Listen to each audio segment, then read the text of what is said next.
तो आपने देखा एक स्टूडेंट है, उन्होंने खुद अपनी ज़बानी कैसे हालात जो हैं वो बयां किए हैं और आप समझ सकते हैं 3-4 हज़ार लोग तो खार्किव के अंदर ही मौजूद हैं। इसके अलावा कीव में, बाकी शहरों में कितने भारतीय होंगे और उन सबको निकालना है। ये है चुनौती भारत सरकार के सामने। एक मैप के जरिए हम लगातार आपके सामने वो सारी जगह बता रहे हैं जहां जहां पर भारतीय हैं और जहां जहां पर लड़ाई जो है वो छिड़ी हुई है। हम देवेंद्र पहले भी ये बात कर रहे थे हमारे जितने मेहमान थे उनके साथ कि खासकर खार्किव में जो बिल्कुल ही पूर्व में है, वहां से यहां जहां हमारे मंत्री भी भेजे गए वेस्टर्न बॉर्डर पर, ये तो 1,500 किलोमीटर से ज्यादा का रास्ता है। तो ये तो प्रैक्टिकली नहीं है। वो खुद कह रहे हैं कि इतना रास्ता हम कैसे कवर करेंगे। तो वो रूस के रास्ते वो लोग सोचते हैं कि हमको निकाला जा सकता है। वो बॉर्डर केवल 30-40 किलोमीटर दूर है। इस बारे में विचार हो रहा है या निश्चित तौर पर। और आज जो बातचीत हो रही थी रशियन एम्बेसडर के साथ, वो इसी संदर्भ में बातचीत हुई है कि आपके करीब के जो बॉर्डर हैं खार्किव जैसे शहरों के लिए, वहां पर एक सेफ पैसेज दें ताकि हम अपने लोगों को निकाल सकें। और उसके लिए एक जो हमारे सोर्सेज हैं वो ये कह रहे हैं कि एक ये भी कहा गया था कि एक पर्टिकुलर टाइम फ्रेम में भी अगर आप हमें समय दे दें तो हम ये काम कर सकते हैं। अब बड़ी समस्या ये है कि रशिया का भी पूरा ध्यान ऑल आउट वॉर जिसको कहते हैं उस पर लगा हुआ है। यूक्रेन का पूरा ध्यान अपने आप को बचाने में लगा हुआ है। ऐसे में ऐसे डिमांड को एडजस्ट करना इतना आसान नहीं हो पा रहा है। लेकिन जो सोर्सेज हैं वो ये बता रहे थे कि दोनों एम्बेसडर से बहुत सख्त शब्दों में अनुरोध किया गया है कि ये चीज़ भारत के लिए बहुत मुश्किल है कि अपने नागरिकों को हमें वहाँ से निकालने में दिक्कत हो रही है और आप दोनों की जो समस्या है वो बातचीत से सॉल्व करनी चाहिए। आप चाहे जैसे कहें, कम से कम हमारे लोगों को हमें निकालने दें। देखना होगा कि रसिया की तरफ से रिस्पॉन्स कैसा आता है। जल साहब आप भी इधर ही आ जाएं जरा मैप के नजदीक। देवेंद्र से एक चीज और हम जानेंगे कि क्या असेसमेंट है भारत सरकार का कि यूक्रेन एक बहुत बड़ा देश है, तो क्या हमारे नागरिक जो हैं स्प्रेड आउट हैं, अलग अलग जगहों पर है या कोई मेजर सेंटर्स ही हैं जहां से उनको निकालना है? कुछ शहरों में तो बहुत ज़्यादा कंसंट्रेशन है, लेकिन ऐसा नहीं है कि सिर्फ कुछ शहरों तक ही सीमित है। हमें ये बताया गया कि कई छोटे छोटे जगह पे हैं। जैसे मेडिकल कॉलेज की भी बात कर लें तो वहाँ पे छोटे छोटे ब्लॉक में भी मेडिकल कॉलेज होते हैं और उसके हिसाब से क्योंकि वहाँ पे एडमिशन थोड़ा सस्ता हो जाता है बाकी कॉलेज की तुलना में, तो वहाँ पे बहुत सारे छात्र वहाँ पे चले जाते हैं। तो ऐसे में इतना बिखरा हुआ है कि उन सबों को एक साथ समायोजित करना, उन सबों को एक साथ इकट्ठा करना, फिर उनको बॉर्डर पर लेके आना, ये बहुत मुश्किल काम है। खासतौर में ट्रैवलिंग तो इस समय करना आप समझ सकते हैं कितना मुश्किल है। जब बिल्कुल, ये बिल्कुल ठीक बात है। जनरल साहब आपके अनुभव में तो रहा ही होगा, आपके एक्सपीरियंस में, हमने अभी पीछे भी कई देशों से जहां ऐसी परिस्थितियां बनी अपने लोगों को निकाला है, लेकिन ये हालात उनसे कैसे फर्क है? देखो सौरभ, ये हालात काफ़ी भिन्न भी हैं और काफ़ी गंभीर भी हैं। कोई इसमें 3-4 चुनौतियाँ हैं। सबसे पहली चुनौती है कि ये युद्ध जो है ये और भी गर्म होगा और भी भीषण होगा, क्योंकि फेज़ 1 जैसे हम प्लानिंग करते हैं युद्ध की तो फेजेस होते हैं। फेज़ 1 3 से 4 दिन तक होता है। तो उसमें रशिया की ये होगी कि हम किसी न किसी तरह कीव पर घेरा डालें। अभी फेज़ 2 जो है वो बहुत ही एक डिफाइनिंग फेज़ होगा, तो उसमें और भी गर्माहट आएगी। दूसरे ये होता है जब एक जगह को बैटल जोन बना लिया जाता है तो उसमें एक तो आपके जो एसेट्स हैं लड़ाई के वो लग जाते हैं, माइन फील्ड लग जाते हैं और स्नाइपर्स लग जाते हैं और वो पूरा एयर स्पेस जो है वो एकदम वॉर जोन में बदल जाता है। और तीसरा है कि इसमें हम बोलते हैं आइडेंटिफिकेशन ऑफ फ्रेंड एंड फो, यानी कि आपको ये पता नहीं कि दुश्मन कौन है और दोस्त कौन है। तो जो सामने आएगा वो गोली का शिकार होगा। यही अनफॉर्चुनेटली हुआ है। अब ये जरा आप ये मैप देखें जनरल साहब, आप इसमें वो जगह हम दिखा रहे हैं जहां जहां पर बमबारी हो रही है, जहां पर लड़ाई छिड़ी हुई है और इन जगहों पर भी भारतीय हैं। जैसे हम खार्किव का तो पूर्व में जिक्र कर ही रहे हैं, उसके थोड़ा ऊपर सुमी है, वो भी वॉर जोन है। आप दक्षिण में चले जाएं, पूर्वी दक्षिण इलाके में, तो वहां पर मार्वेपोल है, दक्षिण में जो है ओडेसा का इलाका है। तो इन जगहों पर तो सबसे पहले जंग शुरू हो चुकी थी। पश्चिम की ओर भी ऐसा नहीं है कि हमले नहीं हो रहे हैं। कीव की घेराबंदी की गई, हम लगातार बता रहे हैं 64-65 किलोमीटर लंबा कॉन्वॉय जो है वो कीव के बाहर खड़ा हुआ है।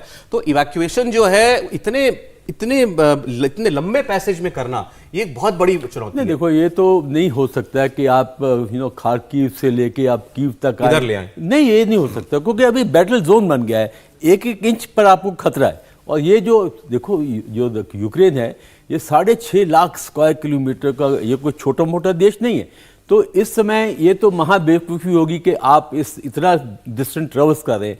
तो ये है कि जहां बॉर्डर पास है वहां ही आपको निकाला जा सकता है। और मुझे लगता है कि जो खार्किव का एरिया है या सुमी है, ये यूक्रेन और रशिया के बीच में अगर हम इसको सेफ पैसेज ले लेते हैं, उसकी विंडो होती है सेफ पैसेज की कि इतने घंटे में आप इसको क्लियर कर दें। लेकिन जब अभी फेज 2 आप बता रहे थे असॉल्ट का शुरू होने वाला है, उसमें क्या ये दोनों देश और इनकी सेनाएं ये युद्ध कुछ घंटों के लिए चाहे रोक पाने की हैसियत में है? इस समय जो है अभी फेज 1 और फेज 2 में थोड़ी विंडो मिली थी, जैसे कि 4 दिन के बाद एकदम थोड़ी सी धीमा हुआ था, थोड़ा ठहरा हुआ था।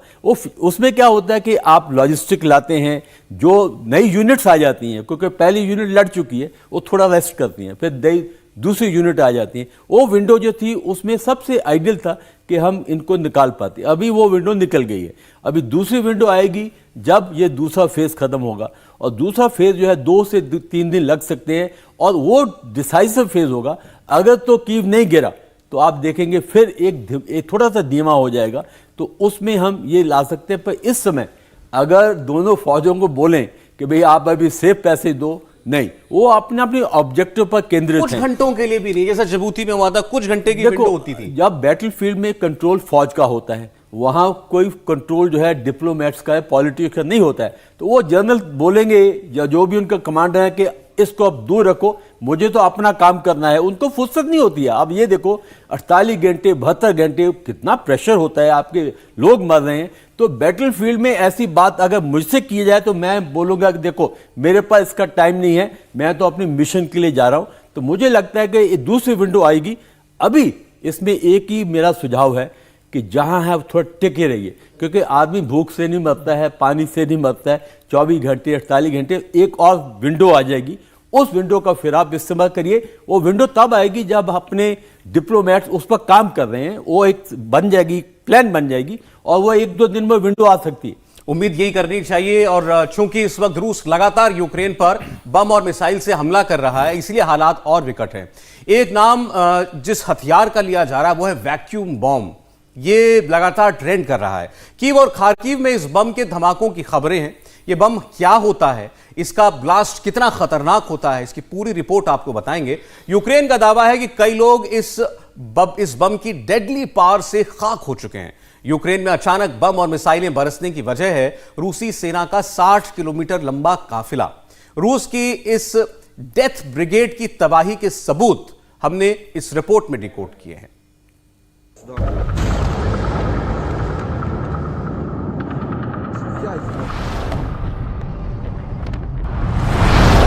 रूस ने यूक्रेन पर भयानक बम बरसा दिया।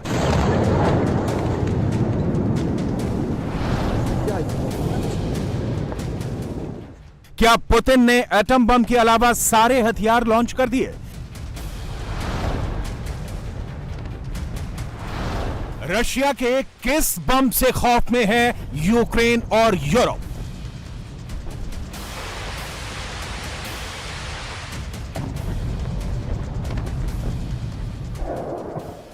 यूक्रेन का दावा है कि रूस ने वैक्यूम बम गिराया है। दूर से इस हमले का वीडियो बनाया जा रहा था।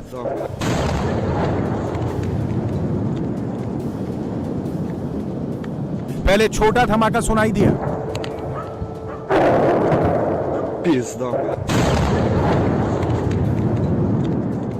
लेकिन थोड़ी देर में ही धमाके की शॉक वेव कैमरामैन तक पहुंच गई।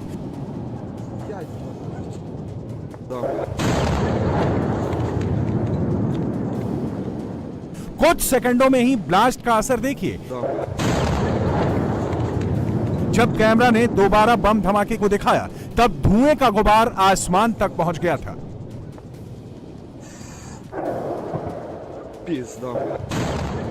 जिसे पूरी दुनिया वैक्यूम बम कहती है, उसका टेक्निकल नाम है थर्मोबैरिक बम, और इसे परमाणु बम के बाद सबसे खतरनाक वेपन माना जाता है।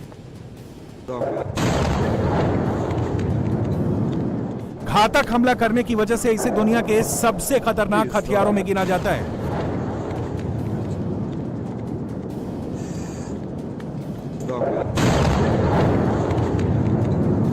अब देखिए इस वैक्यूम बम की पुरानी तस्वीरें, जिससे आपको अंदाजा होगा कि यह कितना बड़ा नुकसान पहुंचाता है।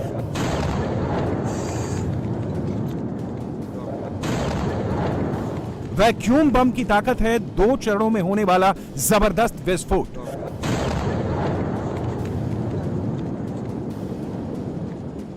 इस बम में कार्बन बेस्ड फ्यूल और केमिकल मिक्स होता है। पहले धमाके से इस फ्यूल का एक बादल बन जाता है, और दूसरा धमाका होते ही आग का एक गोला बनता है। स्लो मोशन वीडियो में यह क्लियर नजर आ रहा है।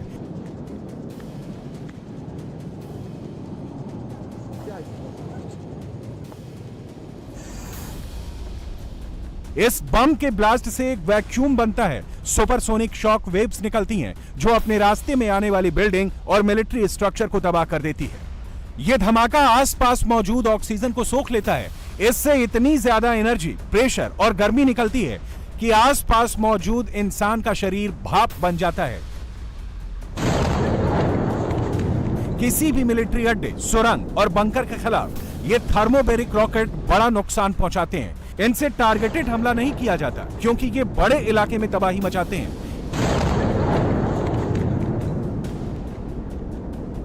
इसके ब्लास्ट से निकलने वाली शॉक वेव पारंपरिक हथियारों के मुकाबले ज्यादा तबाही लाती है। इन वैक्यूम बमों को लॉन्च करने के लिए पुतिन की सेना के पास कई हथियार हैं। इनमें से एक है ये रॉकेट लॉन्चर, जिससे थर्मोबैरिक रॉकेट दागे जाते हैं। यूक्रेन में रूस की सेना ने इसे तैनात किया है, यानी इनकी मदद से हमले किए जा रहे हैं।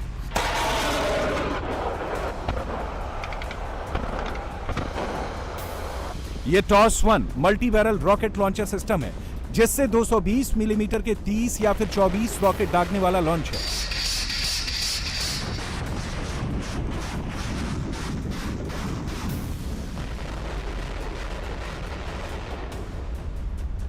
इसकी रेंज 6 किलोमीटर तक होती है और जहां यह गिरता है वहां एक बड़े दायरे में बड़ी तबाही मचाता है।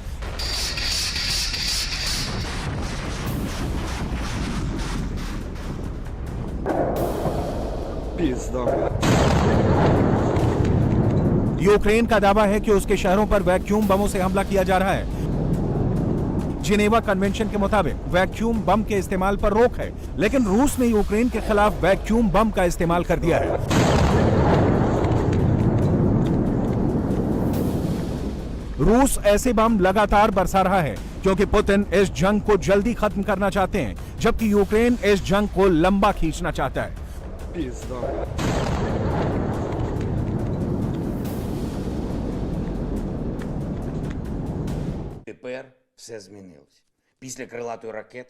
अब सब कुछ बदल गया है।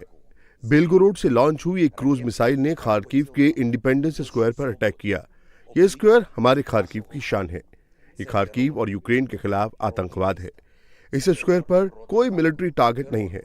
खार्किव के दूसरे रिहायशी इलाकों में जहां रॉकेट से हमला हुआ, वहां भी कोई मिलिट्री अड्डा नहीं है।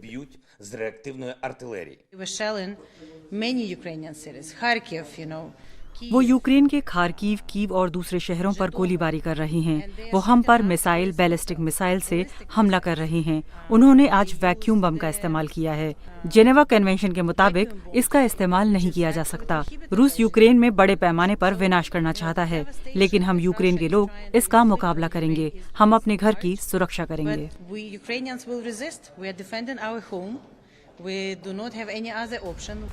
पुतिन की सेना के पास ऐसे एक नहीं कई घातक वेपन है। रूस के पास सबसे बड़ा थर्मोबैरिक बम है FOAB, यानी फादर ऑफ ऑल बम। इसे परमाणु बम के बाद सबसे खतरनाक माना जाता है। इसकी ताकत के सामने बाकी सारे हथियार छोटे नजर आते हैं। रशिया ने इसे 2007 में बनाया था। कहा जाता है कि रूसी सेना ने सीरिया में इसकी टेस्टिंग भी की थी। 7000 किलोग्राम वजनी इस बम का असर किसी छोटे परमाणु बम जितना है। इसे किसी बड़े प्लेन से टारगेट पर गिराया जाता है और इसका ब्लास्ट हवा में ही होता है। इसका धमाका 300 मीटर के रेडियस में तबाही मचा देता है।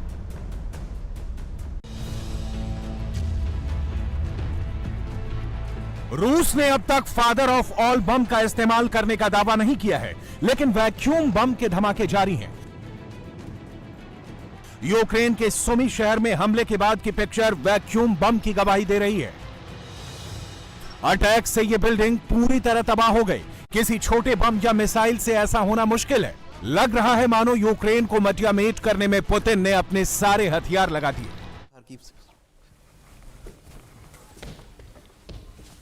इंडिया टीवी हर वक्त हर जगह डाउनलोड करने के लिए सर्च करें India TV news Google play store या ऐप स्टोर पर।